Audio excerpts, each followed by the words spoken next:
You're watching Mirror 7 News. Stay informed, stay ahead for more news.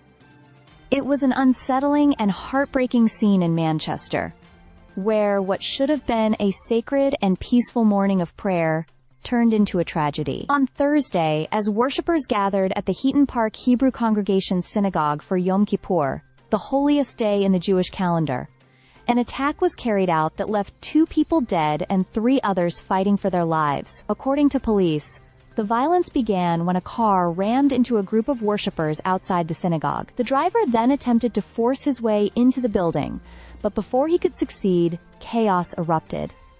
A security guard and at least 3 others were stabbed. The attacker, described as carrying suspicious items, was quickly confronted by armed officers and fatally shot before he was able to enter the synagogue. Bomb disposal experts were also called in as a precaution. The Greater Manchester Police released a statement describing the incident as horrifying, acknowledging not only the loss of life but also the shockwaves that have spread far beyond the Jewish community. Officials thanked members of the public who reacted swiftly, helping police to respond quickly and prevent further bloodshed.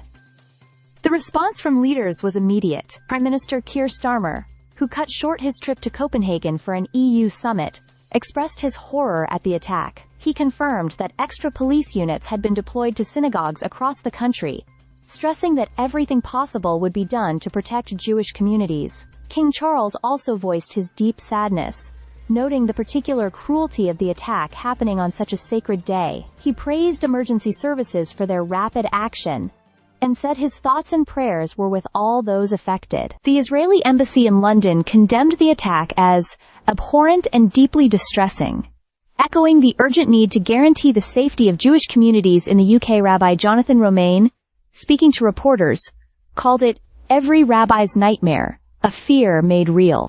He pointed out that the violence could not be separated from the wider context, suggesting that the ongoing war in Gaza had fueled tensions in Britain. He lamented that despite years of effort to prevent conflict in the Middle East from spilling into the UK, that fear had now materialized in the most devastating way.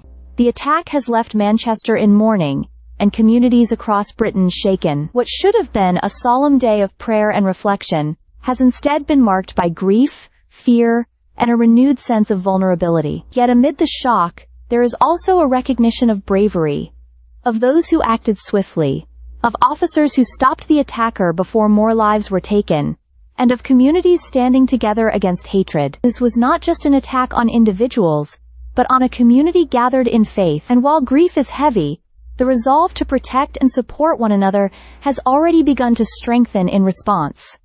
Stay subscribed for more videos.